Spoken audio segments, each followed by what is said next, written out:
며칠 전 미국 텍사스주 한 지역 홈페이지에 공청회 공고문 하나가 올라옵니다.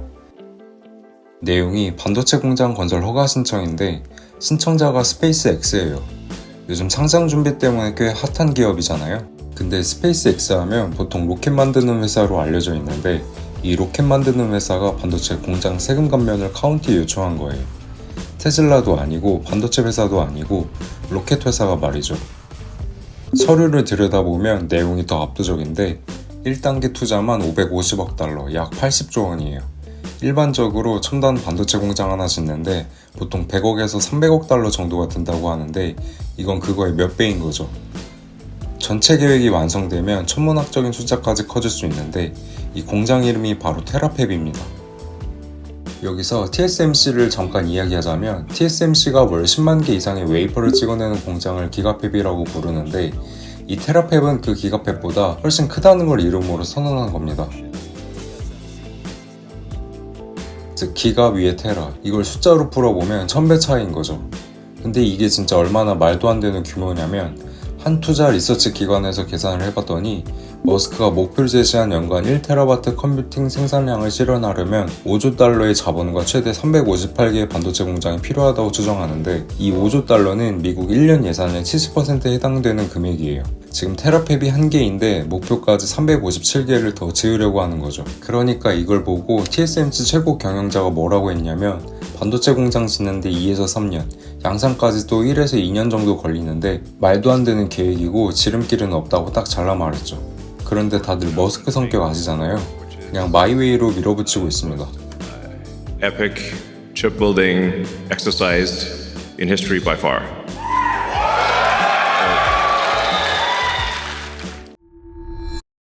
머스크의 말을 들어보면 이유가 단순합니다.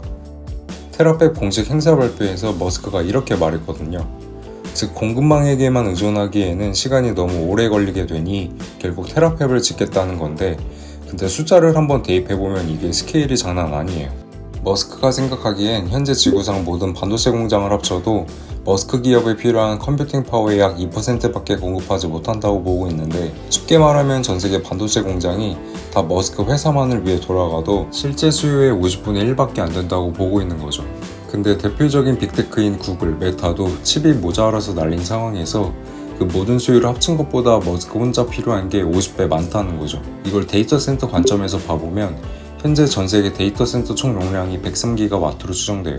머스크가 제시한 컴퓨팅 규모를 보면 지구와 우주를 합쳐 총 1200W가 필요하며 전세계 데이터 센터의 12배가 되는 규모입니다. 즉 우주 목표만 해도 지금 지구 전체 데이터 센터의 10배인데 거기에 지구용까지 하면 12배가 넘는 거죠.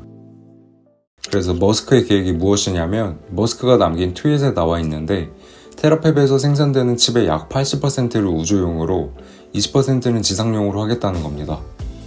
이게 왜 중요하냐면 우주에서 돌아가는 칩은 지상용이랑은 완전히 다릅니다. 인공위성 안에서 태양풍 맞으면서도 오작동 없이 돌아가야 해요. 이 방사선도 버텨야 하는데 이런 방사선 내성 칩은 TSMC나 삼성에게 주문할 수 있는 제품이 아닌 거죠. 전 세계적으로 그걸 대량으로 외주 맡길 수 있는 파운드리가 없거든요. 머스크 입장에서는 선택지가 없는 거예요. 직접 만들거나 안 만들거나.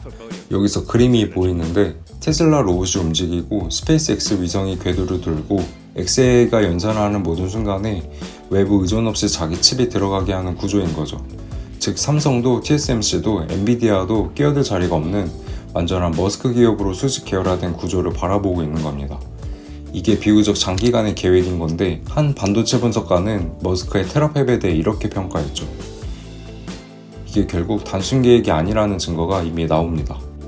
올해 4월 머스크가 A15 칩 설계 완료를 X에 올렸는데 공개된 시제품 사진 속에는 KR2613이라는 각인이 찍혀 있었어요. 삼성전자 한국 공장에서 2026년 13주차에 실제로 만들어진 칩이라는 뜻인 거죠.